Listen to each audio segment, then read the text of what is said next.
Warahmatullahi wabarakatuh. Good evening, everyone. Nice to see you again. Okay, I have promised in the previous meeting that I will share the video about the topic for our second meeting about assessment, concept, and issues. I'm really sorry that I just sent the video just now. I hope you can watch the video till the end to get better understanding about the concept of assessment. Okay, guys, check it out. Okay, actually, I want to ask you about tell the difference between a test and assessment. Answer the question above. Since we can discuss this directly, I will just continue or proceed to the next topic, assessment versus testing. In here, in Bahasa, actually they have the same meaning, assessment and testing, penilaian ya. But they have different meaning actually in English. Assessment is ongoing process. Berarti dia proses yang masih berlangsung, sementara kalau testing subset of assessment adalah merupakan bagian dari assessment. That encompasses a wide range of methodological techniques. Salah satu methodological techniquesnya itu testing tadi. And also assessment can be part of appraising dengan cara memberikan pujian of the student's performance incidental or intended.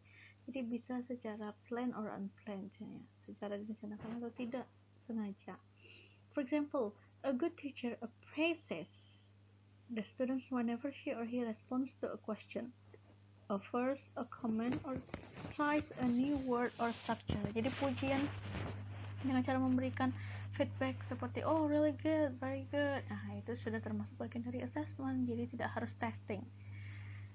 Well, testing as a subset of assessment also a method of measuring a person's ability. Jadi untuk mengukur kemampuan, knowledge, performance in a given domain dalam bidang tertentu.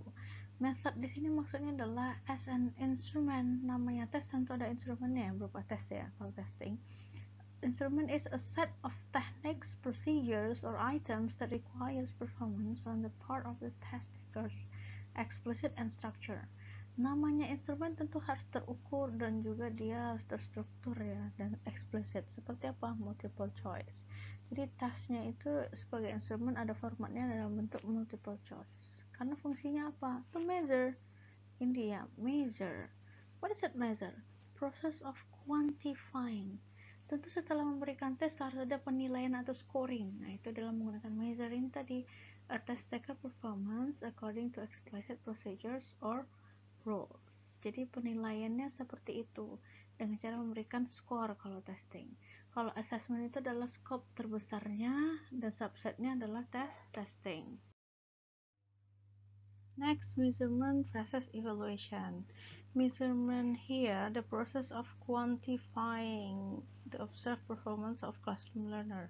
As I said before, measurement ini adalah dengan cara memberikan scoring atau angka, quantifying.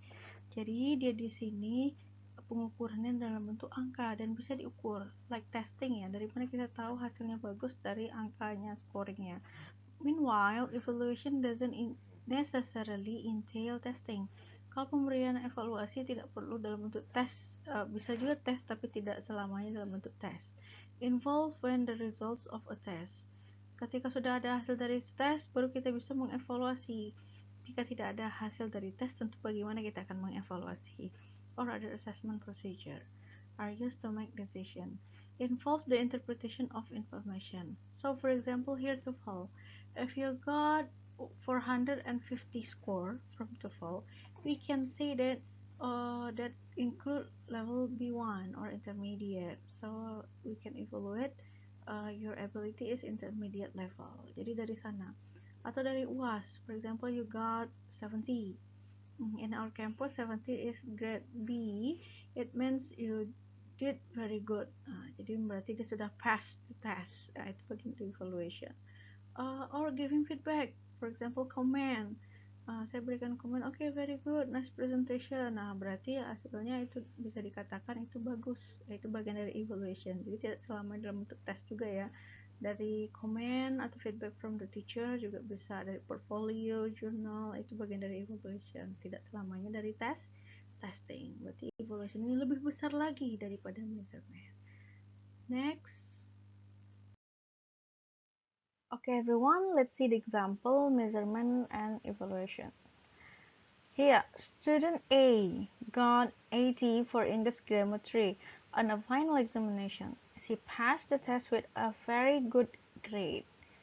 Okay, 80, I give this yellow color, and then very good, I give orange. Let's see the second example. Teachers' appraisal of a student's correct oral response with words like excellent insight, Fernando. Excellent insight, Fernando. That's part of appraisal. I give the color is orange. What is the difference between yellow and orange here? Let's see. When yellow, it means measurement, and while orange, it means evaluation. Evaluation can take place without measurement and the interpretation of information. So guys, as you know that measurement is quantifying. Quantifying is based on number. Jadi score itu kan biasanya menggunakan number. Berarti 80 ini termasuk measurement karena dia termasuk dari kuantitasnya, quantifying dalam bentuk angka. How about very good? Excellent insight, Fernando. That's part of evaluation. Karena kalau kita katakan oh very good, ranknya yang mana very good? Ketika ada komen, saya sering sekali ketika mahasiswa bertanya dan saya balas, okay, very good, nice PowerPoint, keep up the good work. Itu bagian dari evaluation. Kalau bisa diukur ranknya dari penilaian, itu tidak bisa. Kecuali measurement dia jelas, angkanya pasti 80, 60, 75 itu pasti. Tapi kalau evaluation, okay, oh this is the gambaran umumnya, okay, ini bagus, very good, itu evaluation. Jadi, evaluation can take place without measurement. Seperti saya memberikan feedback, PowerPoint yang sudah kalian buat, itu bagus, okay, excellent, nice, very good. Itu tidak perlu menggunakan measurement, artinya tidak perlu menggunakan angka di sana ketika saya lihat, oh berarti ini sudah sesuai dengan template yang saya minta. Beda lagi ketika presentasi, itu saya punya scoring rubric. Scoring rubric dan saya nanti interpretasi menjadi angka, itu namanya measurement. And the interpretation of information.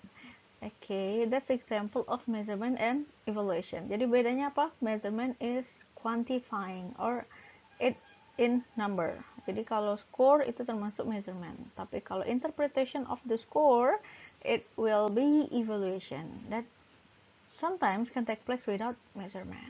Okay, let's see the next. This is the another types of assessment that we can call as informal versus formal. Okay, informal, formal. Yeah, as you know, the meaning is formal is the situation where kalau ini adalah formal berarti dia tes yang bagaimana dan bagaimana penilaiannya bagaimana dan bagaimana dengan informal. Let's see the difference. Informal can take a number of forms. Jadi informal lebih banyak jenisnya dibanding formal. Bisa incidental. Jadi bisa saya katakan bahwa definisi dan contohnya mirip-mirip dengan yang di awal. Evaluation juga mirip sekali dengan assessment. Ya karena itu juga bagian dari assessment, evaluation. Incidental, kata kuncinya masih sama. Incidental itu informal. Unplanned comments, ya seperti saya mengkomen tugas kalian atau pertanyaannya saya komen, itu unplanned comments. Responses, ya, unplanned comments and responses along with coaching, ya saya juga bisa memberikan pengarahan, okay, bagusnya gini, gunakan smart art untuk PowerPoint, itu termasuk coaching. Other impromptu feedback to the student. Jadi artinya apa? Dari incidental ini saja berarti dia unplanned.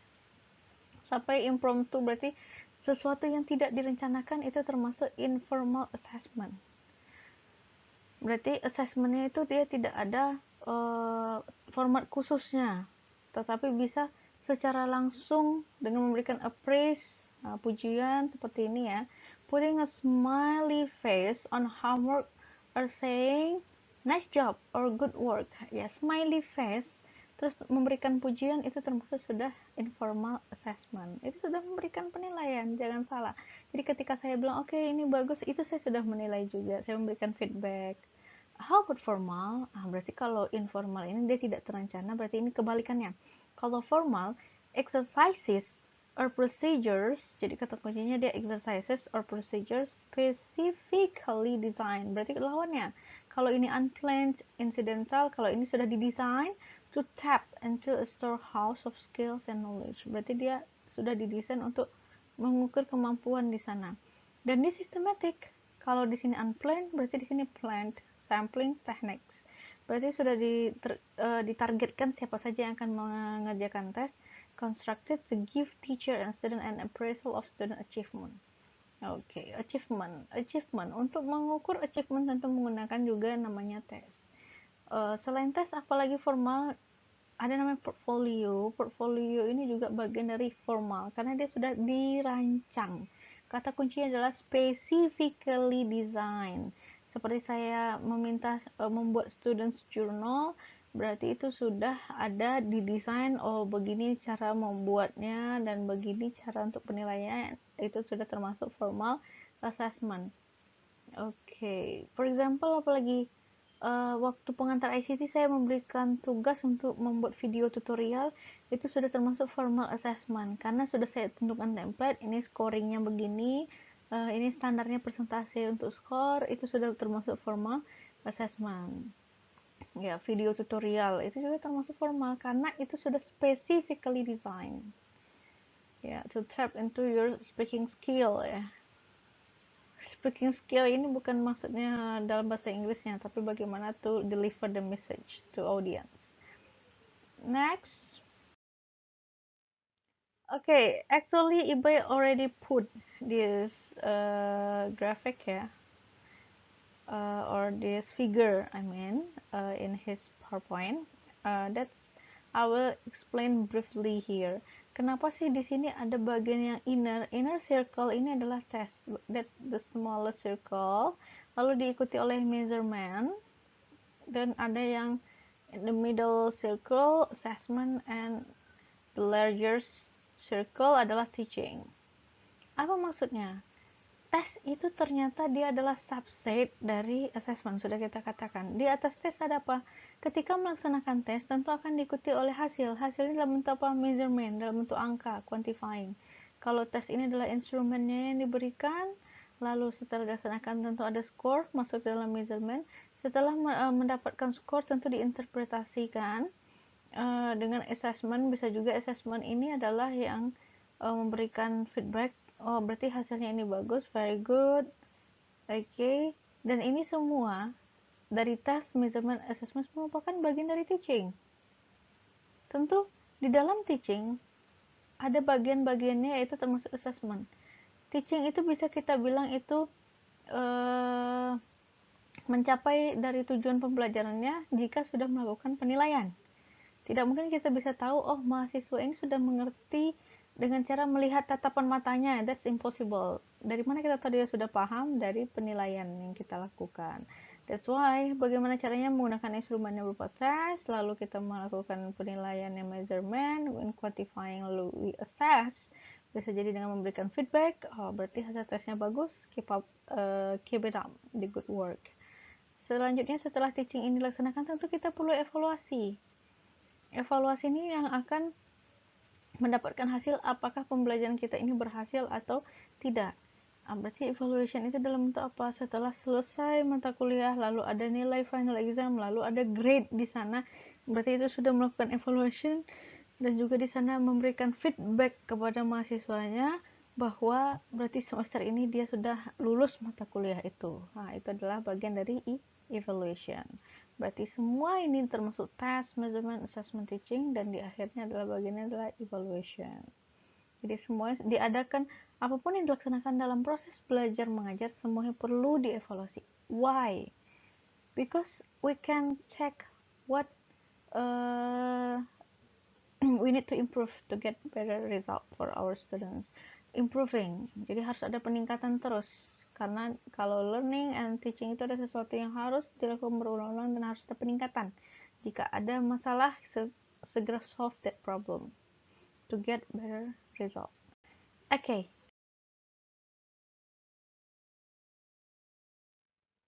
Next, formative assessment, summative assessment. Ini ibarat bisa saya katakan jenis-jenis assessment ini hanya namanya beda tapi mirip-mirip juga penjelasannya. Oke, formative dan summative. Apa kira-kira perbedaannya? Formative adalah evaluating students in the process. Tadi kita juga ada menggunakan ongoing process ya. Oke, itu adalah bagian dari assessment. Ini formative assessment juga dia adalah proses of forming their competences and skills. Bisa kita katakan assessment yang formatif ini adalah ketika pembelajaran sedang berlangsung, the process of forming their competencies and skills with the goal of helping them to continue that growth process. Jadi pembelajaran sedang berlangsung, lalu memberikan penilaian, itu bagian dari formative. Virtually all kinds of informal assessment are or should be formative. Tadi kita sudah bahas sebelumnya adalah informal assessment seperti memberikan appraisal atau feedback, itu juga bagian dari formative assessment karena dia bagian dari proses learning proses yang dilakukan lalu kita berikan feedback, itu bagian dari formative. Jadi fokus on ongoing development. Jadi bisa dikatakan pembelajaran itu belum selesai, masih dengan proses pembelajaran belum selesai. Mata kuliah ini kan kita baru sampai pertemuan ketiga ya, next Monday. Itu masih proses. Ketika saya memberikan penilaian ketika pembelajaran sedang proses, itu termasuk formative assessment. Not used for grading. Namanya formatif di sini dia tidak digunakan untuk mendapatkan grade-nya very good A, B, C. Bukan kalau formatif. Dia lebih kepada peningkatan hasil belajar ketika proses pembelajaran berlangsung. For example, tutor late, ada peer or self-assessment. Kalau peer or self-assessment ini kan pembelajaran belum selesai. For example, after the group presentation, I ask all the audience or classmates to assess the group 1 presentation. Saya berikan di sana angket, coba diisi angketnya bagaimana presentasi mereka, itu namanya peer assessment. Lalu saya berikan untuk grup presenter, oke, grup 1 tolong isi angketnya, kira-kira bagaimana rasanya setelah memberikan materi, apa yang rasanya yang kurang, itu yang self assessment. Jadi dia langsung tahu, saya kurangnya di sini berarti ma'am, saya ngomongnya kurang jelas, saya kurang memahami dari topik yang saya diskusikan. Berarti dia sudah tahu kelemahannya di mana, itu self assessment. Kalau yang peer assessment ada yang ngasih feedback, another students bilang, berarti dia harus lebih memahami topik, lalu dia harus lebih membaca lagi, itu adalah peer assessment. Apakah itu sudah termasuk summative? Belum, itu masih formative karena masih ongoing development during the learning process. Dan ada grade kah di sana? Tidak ada grade. Oh, kalau peer assessment nilainya A, tidak, bukan itu. Kalau summative tentu adalah kebalikannya. Summative to measure, coret dia. Summative to measure or summarize. Dari kata kuncinya aja sudah measure, berarti dalam bentuk angka dia. Or summarize what a student has grasped and typically occur at the end of a course or unit of instruction. Jadi kalau summative ini dia dalam bentuk penilaian angka dan biasanya di akhir perkuliahan, UAS itu contohnya juga, MIT juga bisa termasuk, or unit of instruction. Summative assessment often but not always involve evaluation or decision making. Jadi evaluation di sini maksudnya decision making. Setelah dia memperoleh nilai 70, berarti dia harus meningkatkan lagi nih. Berarti kita butuh lagi membantu dia untuk memahami topik itu, ada langkah-langkah strategis yang harus dilakukan. Itu bagian dari evaluation. Berarti kalau dibilang, oke, nilai 60, ini baru mid ya. Mid-nya rendah, tentu butuh peningkatan lagi agar UAS-nya juga lebih meningkat. Itu bagian dari summative assessment. Dia berupa angka juga. Kalau ini not used for grading, formative. Kalau summative, kebalikannya. For example, final exams in a course and general proficiency exams. General proficiency exam ini kayak TOEFL, for example, juga termasuk ya. General proficiency exams. Next. Norm reference test versus criterion reference test. Ada lagi istilah namanya norm reference dan criterion reference. What is the difference among them? Norm. Norm reference perbedaannya ada di awalnya ya, norm dan criterion. Bedanya adalah norm, the score is interpreted in relation to a mean, median, standard deviation or percentile range. Berarti hasil dari nilai yang diperolehnya, kita melihat mean-nya, rata-ratanya nilainya, nilai tengahnya berapa, standar deviasi atau dalam bentuk persentase. Itu adalah norm reference test. Apa gunanya norm reference test? To place test takers in rank order along a mathematical continuum. Jadi seperti memberikan ranking jatuhnya. Contohnya apa yang paling jelas nih? Standardized test. Tes yang sudah terstandar seperti SAT, GRE, TOEFL, IELTS, ada banyak lagi. Pokoknya ada suatu kampus atau perusahaan yang meminta mahasiswa tes bahasa Inggris terstandar. Itu dia akan ngambil ranking. Oke, contohnya lain lah. PNS, pembukaan PNS, mereka mengadakan tes menggunakan CAT ya, Computer Adaptive Test. Di sana mereka melakukan tes lalu di rank. Itu termasuk apa, mem? Non-reference test yang mereka lakukan karena dia mengambil persentase yang rank tertinggi. Itu yang akan lolos untuk tahap selanjutnya interview. Termasuk itu. TOEFL bagaimana? Termasuk karena dia ada mean, median, standard deviation, or percentile. Pokoknya ada rankingnya juga termasuk di sana. Oke, yang mana which to be administered to large audiences and disseminated results to test taker. Jadi norm reference ini tes yang biasanya untuk test takernya itu luas. Jadi secara global atau nasional yang mengikuti tes, semua orang bisa ikut. Seperti UN, itu termasuk norm reference test. Disseminated result maksudnya hasilnya langsung diumumkan, hasilnya itu dilihat, bisa dilihat, hasilnya kita tahu, hasil kita sekian, UN hasilnya sekian, itu langsung bisa terlihat. Criterion, kalau ini kebalikannya, it designed to give test taker feedback, usually in the form of grades on specific course or lesson objective. Kalau norm reference itu cakupannya luas untuk global atau nasional, kalau criterion itu hanya spesifik saja, spesifik dari suatu mata kuliah atau pelajaran atau lesson objective, berarti bagian dari pelajaran tertentu. Jadi biasanya berbentuk feedback, bisa juga dengan grade. Oke. Contohnya apa? Classroom test, which the distribution of student scores across a continuum may be a little concern as long as the instrument assess appropriate objective. Contohnya apa? Sekarang kita kuliah English Teaching Assessment, lalu saya berikan tes UAS, dan skornya saya share juga itu secara personal, bisa dilihat di portal. Itu bagian dari criterion reference test. Saya punya kriteria tersendiri karena saya punya lesson objective. Masih ingat kan di silabusnya, coba lihat di sana ada adjective, itu sama juga tuh lesson objective. Kalau you meet the standard berarti you pass the course, berarti mata kuliahnya lolos. Jadi ada standarnya di sana, dan itu hanya berlaku untuk mata kuliah tertentu saja, tidak secara global atau nasional. Itu criterion. Jadi tes yang berdasarkan kriteria khusus yang berlaku hanya pada mata kuliah khusus atau kelas tertentu.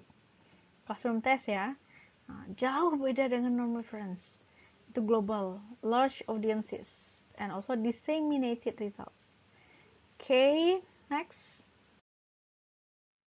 Types and purposes assessment. Here, according to Brown and Abewikrama, there are 5 types of assessment. 5-nya apa saja? The first, achievement test. Ini kalian sudah pernah melakukannya, achievement test ini. Ya, namanya kalau pernah studi atau kuliah, sekolah itu pernah mengerjakan achievement test. What is the purpose of achievement test? To measure learners' ability within a classroom lesson, a unit, or even an entire curriculum. UAS, UTS, apalagi namanya, kuis yang ada di kelas ya, semuanya termasuk achievement test. Karena untuk mengukur kemampuan. To determine whether course objective have been met. Apakah mahasiswa atau siswa itu sudah memenuhi standar dari yang kita targetkan? Mata kuliah ini bertujuan mahasiswa memahami tentang langkah-langkah mengerjakan tes. Setelah berikan UAS tentang buatlah tes menggunakan langkah-langkah yang telah dipelajari, dan dia bisa membuatnya, berarti dia sudah memenuhi dari target. Nah, jadi sudah acquired skill-nya. Specification-nya apa, bagaimana? Kalau achievement test itu dia punya objective of the lesson unit. Nah, namanya achieve, berarti kita ada yang ingin dicapai. Apa yang dicapai namanya objektif? Itu adalah target kita ya, learning objective itu. Target atau tujuan yang akan kita capai apa? Kita sudah punya dulu. Relative importance or weight assigned to each objective. Jadi masing-masing target itu ada bobotnya, itu namanya weight. Bobotnya berapa masing-masing target. Task used in classroom lessons during the unit of time. Dan di sana juga ada menggunakan tugas untuk melihat, oh saya sering berikan kuis terkadang. Paham nggak itu materi yang sudah disampaikan grup 1? Saya berikan pertanyaan, masih ingat nggak materinya? Oh berarti itu saya sudah tahu, berarti mereka sudah memenuhi targetnya. Time frame, jadi dia juga ada waktunya. For the test itself and for returning evaluation to students. Seperti di Google Classroom, saya kasih target, oke, kita kerjakan tes sampai mata kuliah ini jamnya selesai. Berarti ada waktu khusus. Tidak ada yang tesnya sampai berbulan-bulan ya. Dia ada waktu yang dikhususkan. Jadi time frame-nya itu ada dari berapa jam sampai berapa jam. Jam berapa sampai jam berapa. Potential for formative feedback. Bisa saja. Ini masih dalam bentuk summative ya, karena dia menggunakan tes. Tapi bisa saja dia formative feedback. Oke, contohnya apa? Saya bisa berikan pertanyaan itu yang impromptu questions karena saya melihat mahasiswa tidak aktif selama presentasi, lalu saya tiba-tiba mengajukan pertanyaan dan ada yang bisa jawab, saya berikan feedback, itu termasuk juga bisa. Tapi biasanya achievement test ini contohnya itu 5 or 10 minutes quiz. Nah, itu dia time frame-nya jelas ya, berapa menit quiznya. Or 3-hour final examinations. Jadi dia terukur kalau achievement test. Dari waktu terukur, soalnya terukur, dia punya target yang ingin dicapai, itu achievement. Karena ada yang ingin di-achieve di sana.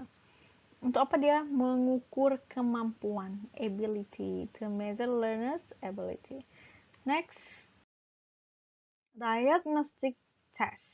Ini yang kedua. Namanya sudah diagnose ya. Jadi apa tujuannya? To identify aspects of a language that a student needs to develop or that a course should include. Jadi kalau achievement itu sudah tercapai belum targetnya, kalau diagnostik ini adalah mengidentify ya, aspek apa yang perlu kita kembangkan atau kita tingkatkan. Berarti dia melihat kelemahannya ini apa? Apa yang kelemahannya? Jadi tes ini kenapa perlu dilakukan diagnostic test? Berarti di sana ada masalah, makanya perlu dilakukan tes ini untuk melihat kelemahan yang perlu diimprove atau yang untuk develop. Ya, itu dia. Kalau achievement itu apakah mahasiswa sudah mencapai target yang ditetapkan? Apakah dia sudah memiliki kemampuan itu? Kalau diagnostic test itu mencari kelemahannya. Itu dia. Dia masih proses sebelumnya. Kalau achievement sudah tercapai, diagnostik sebelumnya. Mana yang perlu kita tingkatkan lagi? Itu fungsi tes. Usually offer a checklist of features for the administrator of the teacher to use pinpoint difficulties. For example, during the lesson, lalu saya berikan diagnostic test berupa checklist, mana yang topik yang paling sulit dipahami dan mana yang penjelasan yang sulit dipahami. Itu saya sudah melakukan tes berupa checklist, oh yang ini, yang ini, yang ini. To pinpoint difficulties. Setelah dapat difficulties, tentu kita harus mencari solusinya supaya lebih baik lagi. Elicit information on what students need to work on in the future. Sudah kita tahu, oh ini problemnya di sana, itulah hambatannya. Berarti kita perlu something the student need to work on in the future. Jadi harus ada sesuatu yang dia lakukan untuk peningkatan pemahamannya di masa mendatang. Jadi for example, kalau saya for example Sifra ya, saya lihat dari checklistnya Sifra masih lemah di dalam developing test. Dia sudah bisa membuat tes, tapi untuk pengembangan tesnya kurang karena dia kurang melihat berbagai jenis tes. Jadi kurang rujukan ya contohnya. Itu saya sarankan, oke Sifra, berarti Sifra harus lihat berbagai jenis tes untuk bisa membuat berbagai format yang ada.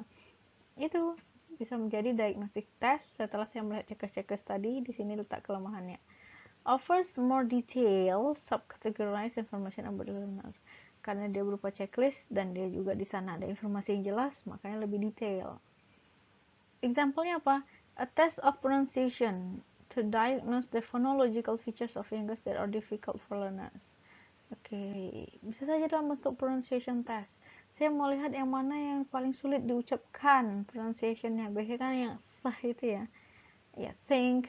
Ya, itu paling sulit bisa diucapkan. Oh, berarti phonological features ini agak sulit. Atau penggunaan yang dia yang glottal contohnya. Itu sulit sekali untuk di phonological features-nya. Like kitten, written, nah itu juga sulit sekali ya. Itu berarti jadi masalah. Berarti saya harus kasih bagaimana solusinya supaya lebih mudah lagi untuk pronounce that features or words. Bisa jadi contohnya adalah writing test. Writing test di sini untuk apa gunanya? To elicit a writing sample, untuk mengambil sampel from students that allows the teacher to identify those rhetorical or linguistic features on which the course needs to focus special attention. Contohnya, biasanya dosen writing memfilma minta, ayo coba tulis paragraf, deskriptif paragraf. Lalu setelah di sana, ini coherence dan cohesionnya masih kurang. Lalu dari sana memang ini suruh buat dalam waktu sekian menit, coba buat saja satu paragraf yang deskriptif, dia langsung bisa menilai, dia memberikan tes itu, lalu dia bisa nilai, oh di sini letak kelemahannya, berarti kita akan fokus untuk di bagian cohesion dan coherence. Oh, paraphrase misalnya itu masalah, bisa jadi itu yang harus diimprove. The third types, let's see, placement test. Ya, dari judul saja placement, berarti tes untuk penempatan. Biasanya in the workplace, ini sering juga nih placement test. And the campus or course, ya, lembaga kursus juga sering juga nih. Purpose-nya untuk apa? To place a student, ya, namanya placement tentu to place a student into a particular level or section. Jadi untuk mengkategorize di sana yang mana levelnya berdasarkan placement test. Oh, berarti kalau ini ada mahasiswa. Mahasiswa itu usianya bervariasi ketika dia ingin mengambil kuliah di sana, melanjutkan studinya. Tapi kita perlu lihat nih levelnya level yang mana nih kalau untuk bahasa Inggris, apakah beginner, intermediate atau advance. Yaitu kita melakukan tes. Nah, kalau tes yang kita buat secara khusus bisa jadi placement test. Tapi kalau tes yang sudah terstandar bisa jadi TOEFL. Nah, itu dia placement test. Ini biasanya yang standardized proficiency. Oke, jadi untuk to place a student into a particular level. Next, to provide diagnostic information on a student's performance, which in turn gives teacher a head start on assessing their students' ability. Biasanya ada beberapa sekolah atau kampus atau lembaga kursus yang melakukan ini. Jadi dia melakukan placement test, lalu dia mendiagnose, berarti ini mahasiswa yang masih beginner untuk yang bahasa Inggrisnya ini pasti perlu peningkatan. Oke, di level beginner yang mana letak kelemahannya? Jadi dia bisa lihat di sana, for example speakingnya ini kurang gitu, atau listeningnya kurang, berarti bisa jadikan head start on assessing the students abilities untuk to improve lebih baik lagi. Jadi bisa dipisah-pisah kelasnya, oh ini untuk kelas to improve speaking, ini kelas untuk improve listening, bisa juga seperti itu. Oke, seperti mau masuk jurusan ya, waktu SMA itu ada tes ya, ini IPA atau IPS, dulu kami pernah juga seperti itu. That's example. Another example, assessing comprehension and production. Nah, untuk menilai pemahaman, nah, itu bisa juga melakukan placement test. Written and oral performance juga bisa melalui interview ya, ditanya. Itu bisa juga placement test. Open-ended and limited responses, applying selection. Example, multiple choice and gap filling formats use existing. Nah, ini ada formatnya juga menggunakan multiple choice atau gap filling formats. Bisa juga fill in the blank ya, maksudnya gap filling formats. Standardized proficiency test, advantage in course speed and scoring, efficiency reporting of results. Placement test itu seperti tadi, standardized proficiency test itu seperti TOEFL, IELTS, itu dari skornya kan bisa tahu levelnya, apakah dia intermediate pun ada dua, B1, B2, ada yang advance. Itu dia bisa juga kita gunakan untuk placement test. biasanya melamar kerja ya, itu juga disyaratkan untuk tes TOEFL. Jadi tahu, oh ini bahasa Inggrisnya di sini. Jika dia apply ingin jadi manajer, apakah dia sudah memenuhi standar atau belum. Biasanya kenapa dipilih standardized proficiency karena cost dan speed, hasilnya cepat keluar ya, dan efisien ya. Ketika tes langsung keluar hasilnya, langsung bisa diajukan untuk melamar kerja atau studi. The fourth types, proficiency test. Itu barusan kita bahas tadi ya, proficiency test. Apa sih purpose-nya? To test global competence in language. Kalau global competence artinya adalah overall ability. Bahasa Inggris ini banyak sekali, bukan hanya for skills ya, FYI. Vocabulary, grammar itu termasuk di sana. Belum lagi kajian linguistiknya. Semantik, pragmatik, sintaks itu masuk juga di sana. Bagian kecilnya. Itu global competence. Consists of standardized multiple choice items. Biasanya yang proficiency ini lebih formatnya adalah multiple choice dan sudah terstandar. Apa arti terstandar? Berarti sudah valid dan reliable, sudah teruji tesnya secara validity, reliability, and practicality. On grammar, vocabulary, reading comprehension, and oral comprehension. Almost always summative and norm reference. Itu yang saya katakan tadi, kalau norm reference itu dipakai secara umum, large audience itu norm reference. TOEFL salah satunya, IELTS, yang TOEIC. Summative, berarti kalau summative itu dia pengukuran menggunakan angka ya, namanya juga measure ya kalau summative. At the end of course atau at the end of unit tadi ya summative, dan dia untuk mengukur semua kemampuan, nah makanya dia juga masuk summative. Masalahnya apa proficiency test ini? Key issue-nya apa? How the construct of language ability are specified. Jadi key issue-nya adalah how the constructs of language ability are specified. Jadi cara construct kemampuan bahasanya lebih spesifik, ini yang jadi masalahnya. Karena kalau test of English as a foreign language dia masuk level sekian, tapi kalau untuk dikatakan weakness-nya apa, kekurangannya apa, itu belum terlalu mendalam terlihatnya. Hanya melihat listening score sekian, reading score sekian, written expression score sekian gitu. Jadi bukan secara mendalam untuk mengidentifikasi apa yang perlu diimprove, kelemahan yang mana, itu masih secara umum ya kalau proficiency test ini. Okay. Next, the last aptitude test. Purpose-nya apa? To measure capacity or general ability to learn a foreign language a priori. Aptitude ini adalah kemampuan awal. Jadi tes yang diberikan untuk melihat kemampuan awal, background knowledge lah, bahasa yang lebih mudah dipahami. Before taking a course, diberikan tes untuk melihat kemampuan awalnya sejauh mana dia sudah memahami bahasa asing. Kalau ini lebih ke foreign language a priori.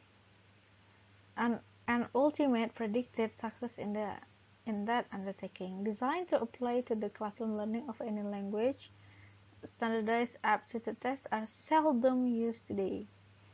Ini dia kata kuncinya salah satunya. Aptitude test ini jarang sekali dilakukan. Biasanya lebih ke placement ya, hampir mirip juga fungsinya.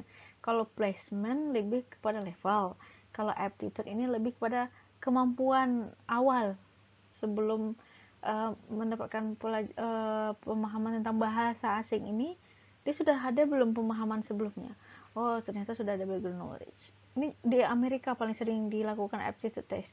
Modern language aptitude test ini yang Carol Chapman 1958. Pimsleur Language Aptitude Battery ini PLAB, ini Pimsleur 1966, dan biasanya mostly in America. Kalau Indonesia kita jarang tuh aptitude test.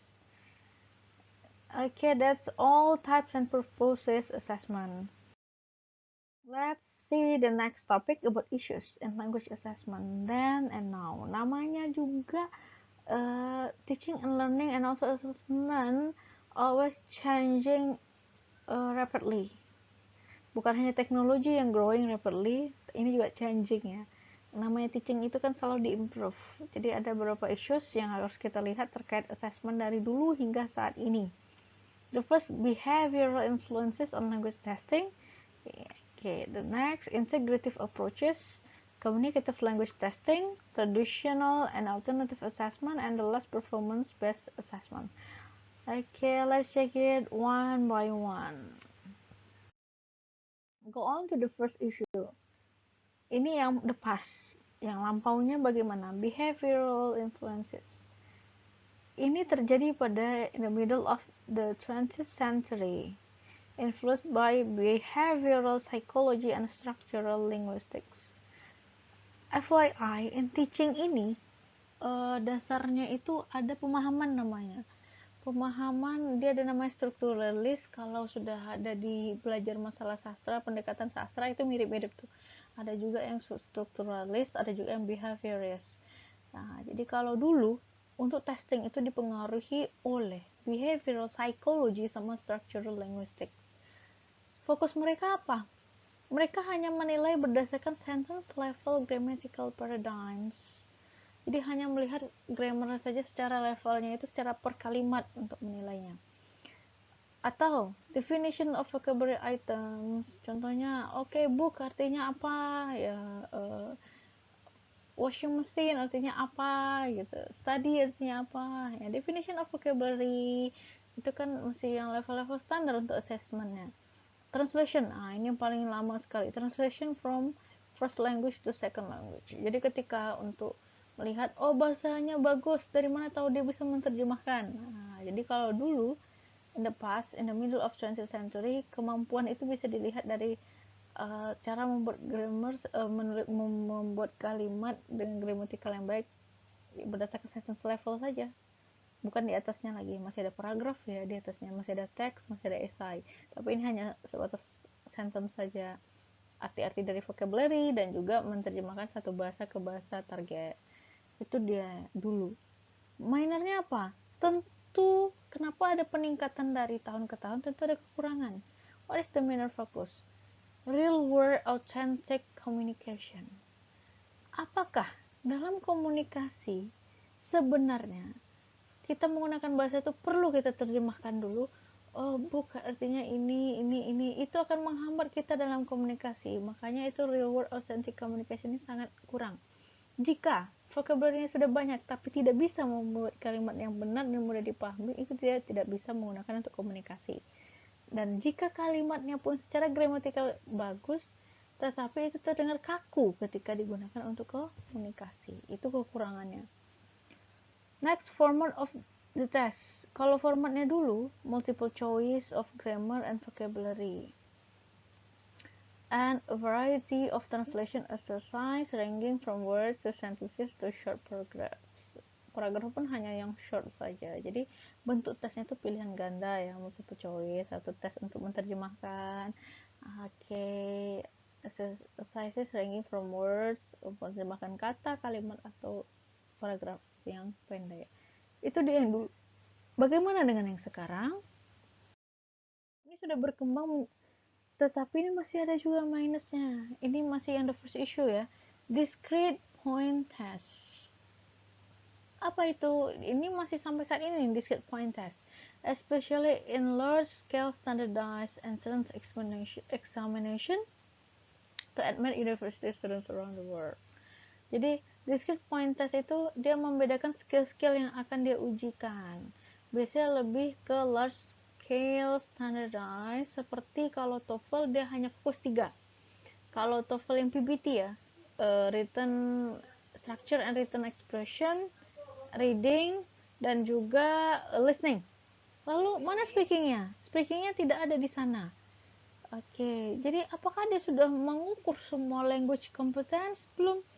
Masih discrete point tense. Jadi hanya beberapa skill saja yang dia uji secara terpisah ya. Kalau bisa dibilang, oke, setelah dia TOEFL nilai skornya bagus, apakah kita bisa menjamin dia bisa komunikasi dengan native? Belum tentu. Itu hanya untuk mengukur saja kemampuannya, profesiensinya. Fokusnya apa? Fokusnya di sini adalah On the components of language skills, listening, speaking, reading, writing, and the various units of language, ini discrete points ya, secara terpisah dia mengujinya. Phonology, graphology, morphology, syntax, lexicon, etc. Jadi kalau yang discrete point test ini, yang behavioral influences ini masih terpisah-pisah. Jadi hanya beberapa komponen saja, tidak seluruhnya. Type of the test ini tadi, TOEFL. Ya, itu dia. Di TOEFL tidak ada speaking, tapi kalau di IELTS ada. Okay, that's example ya. The next issue,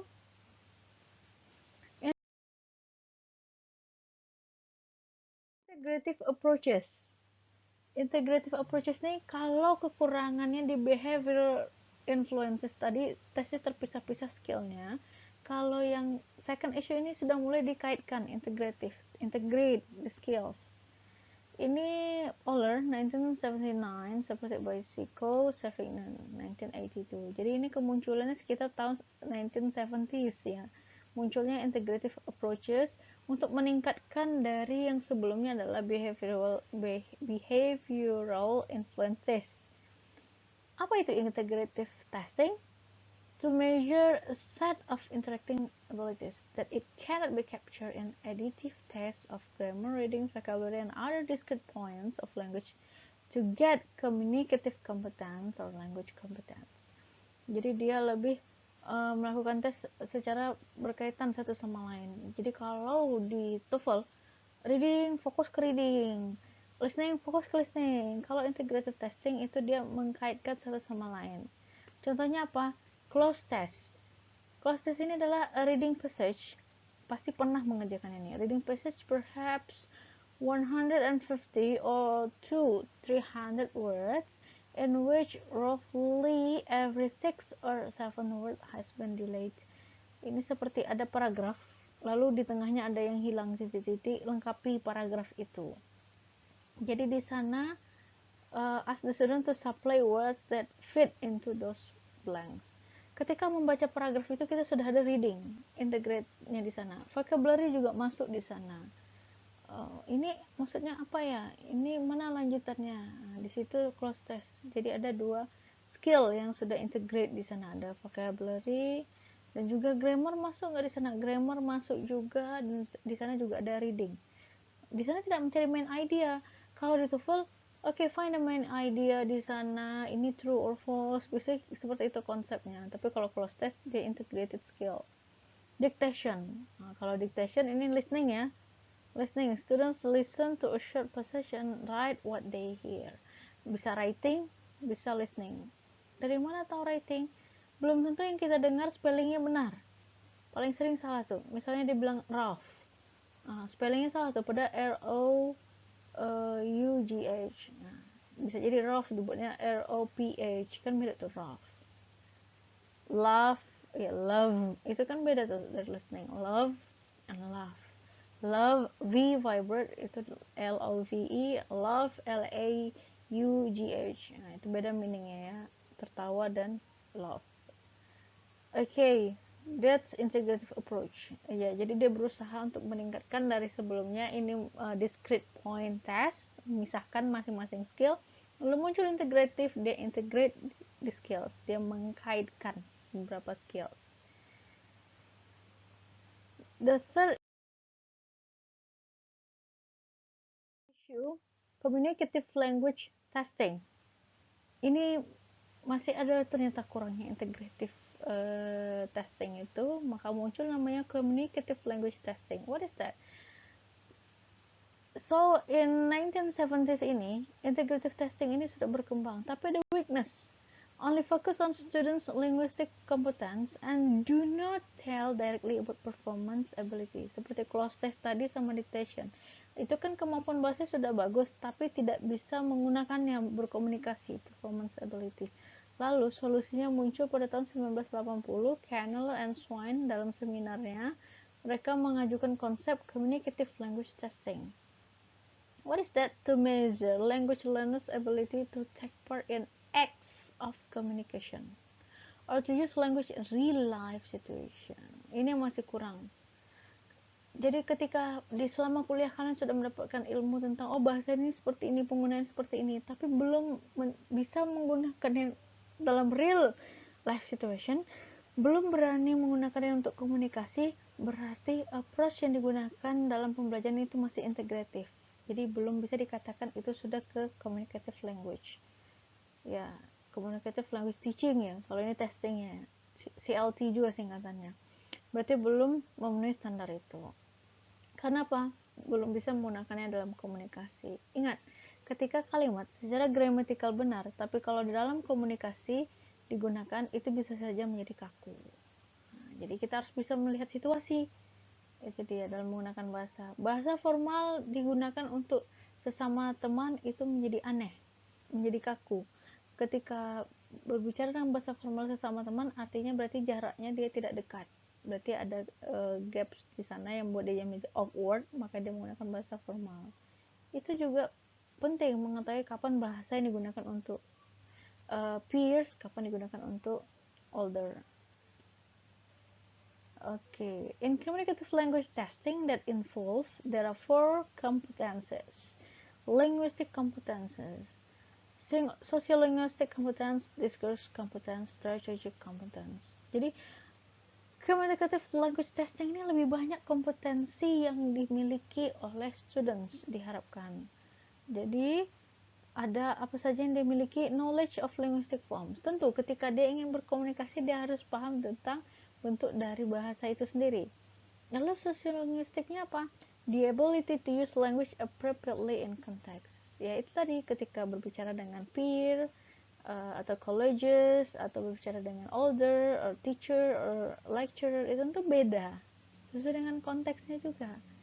Interlocutor atau lawan bicara juga mempengaruhi. Kalau discourse ini coherence and cohesion. Jadi kalau situasinya ingin menyampaikan dalam bentuk ini genre ya, genre itu like report, tentu bahasa dalam report, dalam deskriptif, dalam news itu berbeda. Cause and effect ketika menggunakan untuk communication tentu menggunakan beda. Jadi harus coherence and cohesion. Next, strategic. Setelah dia mempunyai 3 kompetensi ini, tentu dia punya strategi juga, knowledge of verbal and non-verbal communicative strategies. For example, if you find native speaker and you try your best to speak or to communicate with them, and you cannot describe one word, for example, you forget about what is this word in English. You can use gesture. Itu strategic competence. Ketika kalian face the problems in communicating with the native, apa sih solusinya kalau tiba-tiba blank nih? Saya ingin menjelaskan misalnya itu seperti gazebo. Itu gazebo bahasa Inggris nggak ya, ragu. Jadi bisa di-describe, bisa menggunakan gesture atau describe the things. Jadi itu adalah strategic competence. Bagaimana solve the problems ya in communicating. Itu adalah 4 kompetensi kalau communicative language testing yang diharapkan sudah dimiliki. Jadi setelah melakukan tes ini apakah sudah terpenuhi 4 kompetensi itu? Itu yang akan diuji. Next. Okay, this for example ya. A teacher asks the student to deciding with a friend which movie to watch. Ketika dia melakukan conversation dalam menentukan movie tentu harus ada feedback ya, saling bertanya menjawab. Itu bagian dari communicative language testing. Bisa decision making, dia bisa membuat keputusan sambil mempraktekkan bahasa yang dia miliki. Pengetahuan linguistic competence, ketika tiba-tiba dia bingung ini apa ya, untuk mendeskripsikannya saya lupa bahasa Inggrisnya, strategi competence masuk nggak di sana. Terus konteksnya kalau untuk teman bagaimana bahasa yang digunakan, dia sudah menggunakan sociolinguistic competence-nya sudah terlihat. Idenya ketika menyampaikan movie to watch, jangan sampai dia menceritakan orang lain, berarti dia sudah di sana sudah discourse competence. Another, ordering food at a restaurant, giving suggestions to a friend who has asked for advice, giving PowerPoint presentation in business meeting, and the last asking for information over the phone. Ini udah beberapa activity ya. Next, the fourth issue, traditional and alternative assessment. Ini muncul setelah communicative language testing. Ternyata ada lagi namanya traditional and alternative. What is that alternative assessment? Ternyata communicative language testing itu belum juga mencapai apa yang diinginkan oleh test designer. Lalu pada riset 1990s, mereka menemukan istilah alternative assessment. Kenapa ini bisa muncul? Emergence. Kenapa dia bisa muncul? Karena ada yang menentang against the notion that all people and all skills could be measured by traditional tests. Jadi terlalu kaku. Bagaimana skill seseorang itu harus menggunakan tes yang tradisional. Jadi mereka muncullah tes yang namanya tes alternatif atau penilaian alternatif. What is the goal? To provide a test for everything, especially if the test is cheap, quickly administered, and scored instantly. Alternative assessment. What is that? Okay, let's see. Jika traditional assessment ini lebih ke one shot atau standardized exam, kalau yang alternatif ini adalah continuous or long term assessment. Jadi ini setelah diadakan ujian selesai gitu, itu masih tradisional. Kalau alternatif ini dia lebih berkesinambungan, terus menerus dia lihat ada peningkatan kah. Timed multiple choice format, waktunya terbatas, sudah ditentukan, dan formatnya juga terbatas. Itu tradisional tuh kaku dia multiple choice ya, kayak TOEFL itu tradisional. Kalau alternative assessment dia tidak ditentukan waktunya, on time free response format. Jadi responnya bisa berbeda-beda, tidak multiple choice, bisa open ended ya, open ended feedback ya. Di contextualize test items ya, di sana ini contextualize communicative task. Jadi kalau ini di contextualize, kalau ini contextualize tapi ada communicative task. Jadi ini lebih peningkatan lagi tugas-tugas yang diberikan untuk meningkatkan kemampuan komunikasinya. Dan kalau di sini lebih terkonsep atau monoton. Score sufficient for feedback. Kalau di sini individualized feedback and washback. Jadi kalau namanya itu kalau skornya sudah jelas ya, sekian sekian. Kalau di sini dilihat feedbacknya secara individual dan bagaimana progresnya untuk kedepannya. Assessment ini ada saran-sarannya. Norm reference scores itu dia seperti TOEFL ya, dia diumumkan skornya sekian, test taker langsung tahu. Kalau ini criterion reference score, apakah dia sudah memenuhi kriteria, baru tahu hasilnya ya. Sudah memenuhi standar kah dia. Fokus on discrete answers, jawabannya juga sudah diatur. Ini jawaban ini, jadi harus pilih ini. Kalau ini open ended, creative answers, alternatif ini jawabannya bisa berkembang. Tidak monoton, tidak sesuai dengan kaku yang sudah ditetapkan. Kalau ini summative, ini formative. Berarti ini bisa dalam bentuk feedback yang evaluation atau assessment tadi ya. Oriented to product, oriented to process. Ya, like TOEFL ya, langsung tahu skor yang 400, berarti dia levelnya ini. Itu oriented to product. Non-interactive performance, ya karena dia komunikasi lewat tes ya, bisa jadi komputer atau yang CBT atau paper. Kalau ini interactive performance, biasanya dalam bentuk oral nih. Foster extrinsic motivation, kalau ini mendukung yang motivasi dari luar, kalau ini motivasi dari diri sendiri, karena dia dituntut untuk kreatif. Berarti kalau untuk yang kreatif, tentu dia harus punya motivasi dulu, biar bisa lebih kreatif lagi. Okay. The last issue, performance-based assessment. Ini baru, past 2 decades sampai saat ini ya. Ini muncul karena standardized tests do not elicit actual performance on the part of student. Belum tadi seperti dikatakan skor TOEFL-nya tinggi belum berarti itu actual performance dia bagus untuk komunikasi. Jadi makanya ada muncul istilah actual performance. Lagian TOEFL kita hanya melihat skor, apakah speakingnya bagus kita juga belum tentu yakin. Apa tujuannya performance based assessment? To systematically evaluate students through direct observation. Kalau TOEFL tidak bisa direct observation.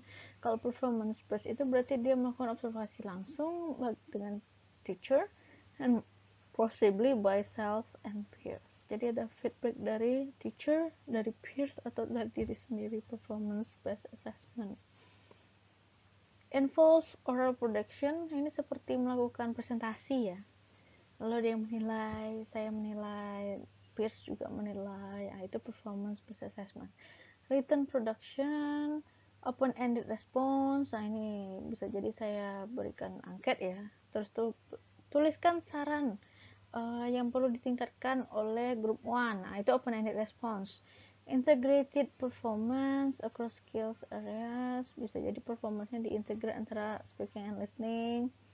Group performance bisa juga ya, grup presentasi itu ada interactive task. Contohnya apa? Oral interview. Itu dia. The student is required to listen accurately to someone else and to respond appropriately. Jadi misalnya Vivian interview Jordan, for example. Jadi saling memberikan tanya jawab. Jika sudah bisa, performance based assessment-nya sudah bisa dinilai. Oh, berarti Vivian linguistik kompetensinya itu sudah bagus, sudah banyak vocabulary yang terketahui, struktur bahasanya bagus. Itu direct observation, karena saya tidak bisa tahu kalau tidak melihat secara langsung. Jadi saya bisa lihat, oh ini communicative kompetensinya sudah bagus. Okay, this is the last topic, current hot topics in language assessment. Jadi ada 3 yang sekarang menjadi hot topics. Dynamic assessment, assessing pragmatic use of technology. Namanya juga kita termasuk in 21st century ya. Teknologi sedang berkembang ya. 22nd century sudah ya. Let's see one by one, dynamic assessment. Kenapa ini jadi hot topic? Dynamic assessment, nama sudah dynamic berarti dia yang lawannya adalah yang statis, ini yang dinamis, yang berubah-ubah. To assess long-term learner development. Dynamic itu dia formatnya tidak kaku dan dia bisa berubah-ubah. Karena itulah penilaian dynamic ini dilakukan untuk melihat sejauh mana perkembangan mahasiswa itu. Dari awal dia mengambil mata kuliah ini sampai dia selesai studinya, apakah dia ada peningkatan? Dynamic assessment. Classroom practice and assessment may include dalam aktivitas di kelasnya providing clear tasks and activities. Jadi kalau dia tidak jelas, tugasnya tidak bisa diukur. Kalau tugasnya, for example, saya minta buat project tutorial, video tutorial. Kalau tidak jelas saya instruksinya, tidak bisa diukur. Jadi progresnya saya tahu sejauh mana sampai akhirnya jadi video tutorial. Posing questions that prompt students to demonstrate understanding and knowledge. Dia ada juga memberikan pertanyaan untuk prompt trigger students to demonstrate understanding and knowledge. Sejauh mana mereka ketahui bisa di-trigger. Interventions with feedback and student reflections on their learning. Ini yang self assessment tadi. Jadi feedbacknya selain dari teacher, student juga bisa tahu kelemahan saya di mana. Jadi setelah beberapa mata kuliah ini saya tahu kelemahan saya di sini, saya lebih bagus di sastra, lemah di linguistik, atau saya kuat di linguistik, lemah di sastra, atau yang di umum, mata kuliah umum. Itu dynamic assessment. Assessing pragmatic. Jadi ini yang kedua hot topics. Pragmatics ini adalah salah satu kajian linguistik ya. Ini sudah banyak diteliti actually. Okay, before that let's see the definition. Pragmatic is the use of language in interaction. Berarti beyond the meaning, kadang dikatakan. Kalau semantik itu makna yang tersurat, kalau pragmatik itu yang tersirat. Biasanya kayak figurative language itu kadang bahasa sindiran. Itu termasuk pragmatik karena dia language in interaction. Oke, bisa jadi dia ada makna yang tersembunyi dari statementnya ya. Itu dari pragmatik itu dilihat. Sesuai konteks. It's a field that studies language choices made by users, the constraints they encounter, and the impact of language use on other interlocutors. Contohnya apa? Ketika saya katakan, I feel hot, sedang situasi di kelas, I feel hot. Interpretasi tiap orang berbeda. Bisa jadi I feel hot, bisa jadi oh berarti kelas ini panas, lalu dia bisa menyalakan AC. Berarti dia bisa jadi dia memikir oh karena situasinya ya panas. Tapi bisa jadi I feel hot karena konteksnya saat itu dia melihat siswa itu atau mahasiswa itu ribut sekali dan dia tidak bisa lagi menahan emosinya. Dia mengatakan I feel hot, bisa jadi hot itu adalah definisi dari emosinya di sana. Jadi tergantung konteks. I feel hot bisa jadi karena suhu atau cuaca di ruangan, bisa jadi karena dia merasakan emosi di sana. Oke, itu dia statement tapi bisa dua makna.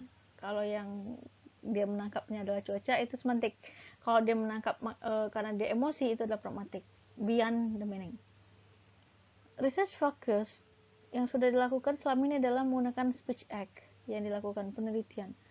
Yang jadi hot topics yang sekarang yang harusnya untuk future studies adalah assessing pragmatic, ini yang menjadi PR untuk para peneliti. Kenapa? Karena masih sedikit yang meneliti tentang pragmatic ini, cara penilaiannya. Tujuannya apa? To assess learners' participation in extended discourse and to assess other aspects of pragmatic such as recognizing and producing formulaic expression, have a good day, do you have the time, as well as comprehending implication and indirect uses of language. Is the Pope Catholic? Berarti dia bahas ini adalah religionnya yang ditanyanya berarti ya, makna yang tersiratnya. Ya itu dia. Jadi untuk menilai pragmatik ini yang masih kurang, makanya dia hot topic untuk assessment dan perlu diteliti lebih lanjut. Oke, why is it important in assessing pragmatic? Ternyata ini penting sekali untuk melakukan assessment pada pragmatik. It has an important part of overall communicative competence. Important part of overall. Nah, ingat, overall hampir seluruhnya ada yang memiliki peran penting. Learners' pragmatic mistakes are considered more serious than their grammatical mistakes.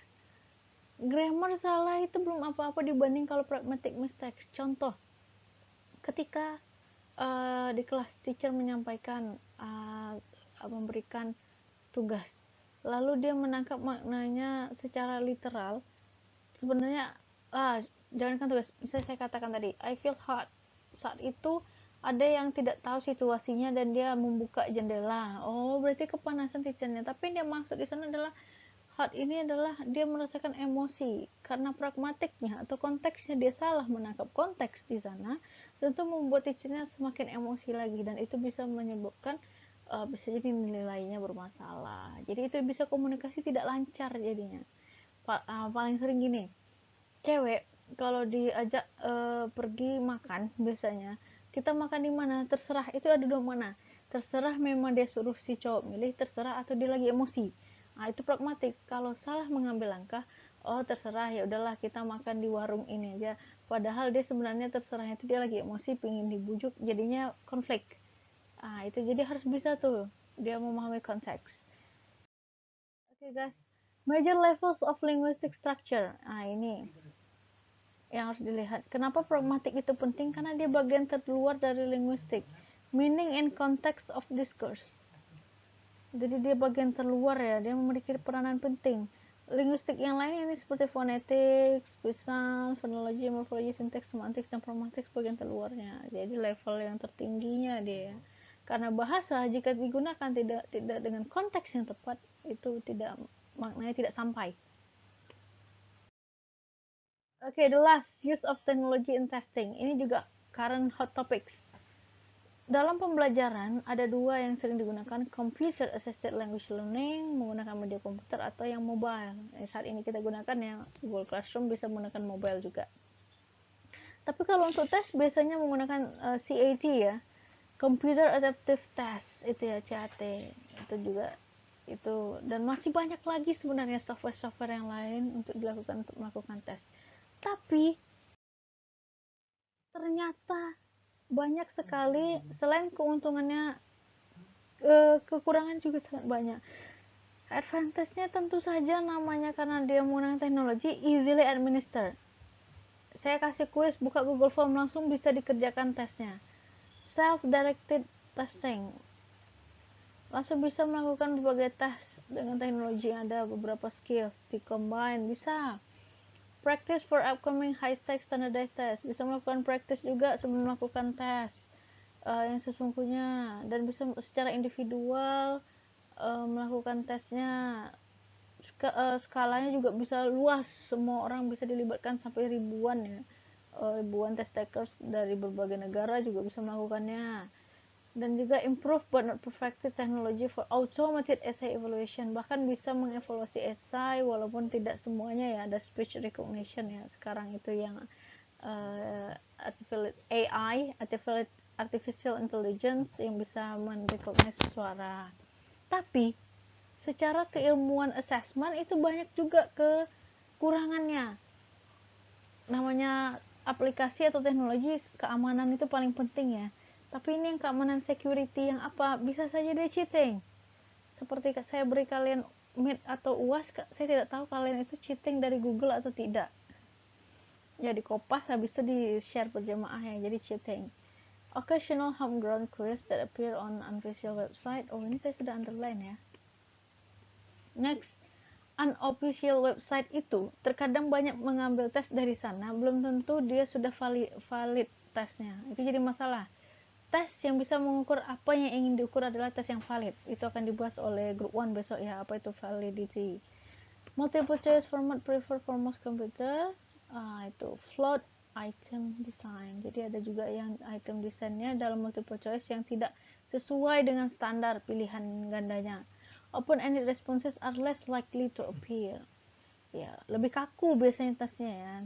Oh, karena sudah diset oleh sistem, tidak open-ended response, karena tidak ada yang memeriksanya secara langsung, memeriksanya.